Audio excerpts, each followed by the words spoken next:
Alright, so Cardi B is officially done sitting back and watching Chris Blake Griffith speak on Stefon Diggs because yesterday she jumped on Twitter Spaces and completely went off. Hey, how y'all got me defending her? Y'all got me defending I'm beefing with, and I don't like. I really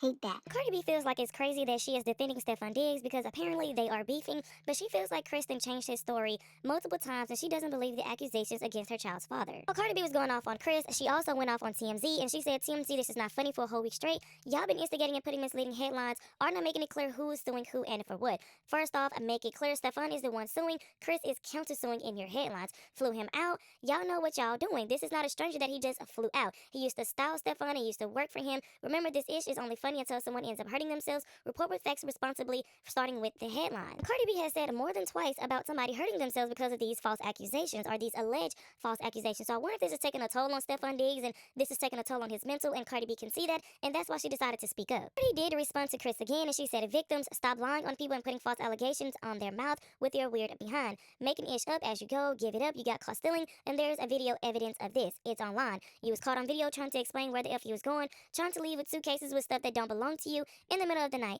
Post that video too, because it's online, and there isn't a single text message you sent that night making allegations of SA, nor was it ever something you mentioned on video that night. She continues to say, you only added it to your story when everyone found out about it. You put the worst allegations a man can have. Stefon is the one suing you for defamation after 2 years of having his name in your mouth, and you then countersued in response. You produced text last week when the judge forced you because Stefon requested it to the courts. These are facts. You keep changing your story, and it's been getting outlandish since 2024. You never mentioned SA until a year and a half after you started making your initial BS accusation. Pocket watching, yes. How as a grown man, you know a man sold his house, LMAO, just a hater, sitting in a corner waiting on another man downfall, just like you was happy when you thought he wasn't going to get picked up after the ACL. This is not the only person you put allegations on. Your issue is you style rich, famous athletes. You want their lifestyle, you think you put them on to clothes, and you feel they owe you something. Don't mamas me or tell me what to do. You take advantage of people's silence. I don't play that. This was Cardi B's response to Chris because he basically said he respects her too much to disrespect her back, but he also told her to take off the blinders. A lot of people on social media do not like the fact that Cardi B is out here defending Stefon Diggs because Stefon Diggs doesn't defend himself,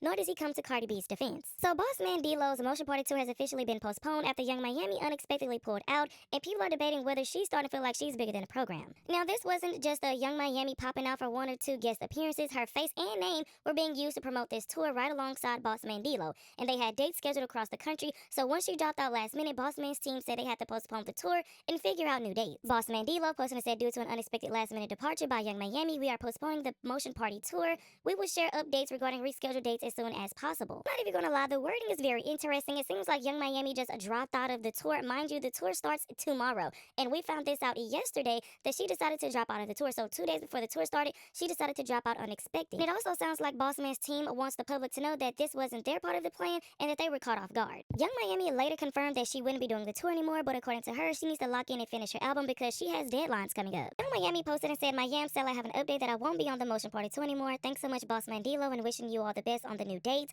I'm so disappointed because I was really looking forward to turning up with y'all. But I know y'all want this album, so I gotta lock in and get it finished. These deadlines are my behind, but y'all gonna love this new music. Thank y'all for running Spin It all the way up. The love has been crazy. I see y'all and I feel y'all. Trust me, it's gonna be worth the wait. Stay tuned, album coming. Now, some people feel like she's bigger than a program and she should have done the tour. And some people feel like it's crazy that she's doing her album surrounded around one song. Like the only popping song that's probably gonna be on the album is Spin That. Some people feel like when Young Miami gets back on top, her true colors come out, but some people are also happy for her success. But keeping your word is also a big thing as well. Like you said you was going to do the tour, she should have just completed the tour and pushed her album back a little bit. But then I also understand the thing with the album, like Spin That is popping right now, so she's trying to finish this album because all the buzz is on Spin That. But I would like to know you guys' thoughts and opinions on this down in the comment section below.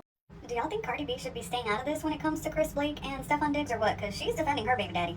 Now remember, Chris Blake has an SA lawsuit against Stefon, and also supposedly he was robbed and he was beat up. Well, ain't no supposedly because we also saw a video.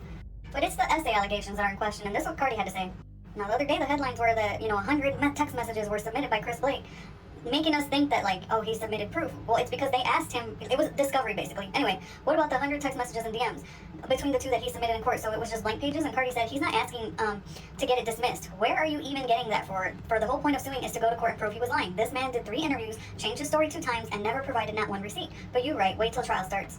And then we're gonna believe you or the evidence. She's like, where's the evidence? There is no evidence. You know what? There's evidence of Chris stealing from Stefon and no evidence of Chris's claims.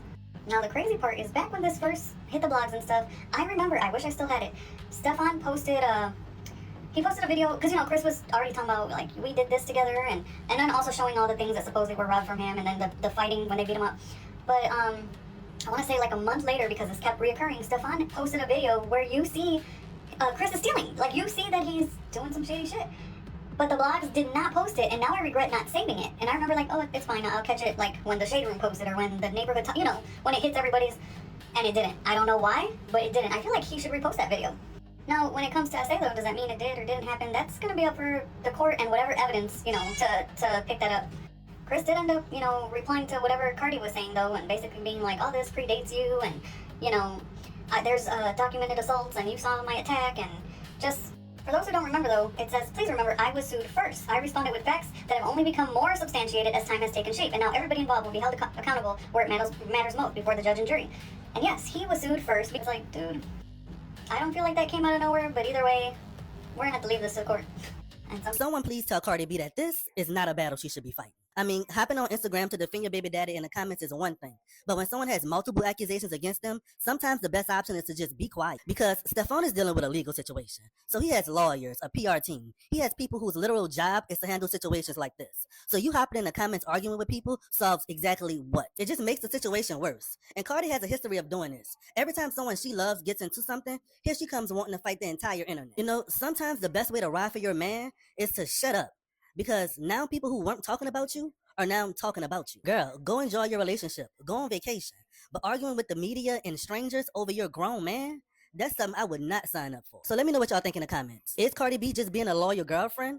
Or should she let her baby daddy fight his own? Fans are going crazy because Young Miami pulled out of her and Bossman Dlow's tour. Bossman Dlow took to his Instagram to let fans know that due to a last-minute departure on Young Miami's end, the tour will be postponed. Young Miami took to her Twitter account to tell fans that she would not be joining the tour anymore, ultimately blaming it on the decision that she needs to finish her album, especially while Spin Dat is still so hot right now. And listen, guys, her single Spin Dat has been doing numbers. Like, it's on Billboard. It's a really good entry for her, and it's receiving world recognition. I really think when she signed on to do this tour, she didn't realize how big Spin Dat was going to be. Young Miami has even been sharing photos of her in the studio working on the album. You can see Candy Burris, her talking to Candy Burris. Kind of unfortunate for Bossman Dlow, if anything. Young Miami's like really hot right now. Anywho, it was set to start just like a day or two from now. It's set to start this month. So this is very sad for all the fans who had to buy flights and stuff to prepare for this. Hopefully they can get all of that figured out. What do you guys think of this? Do you guys think this was a good decision on Bossman Dlow's?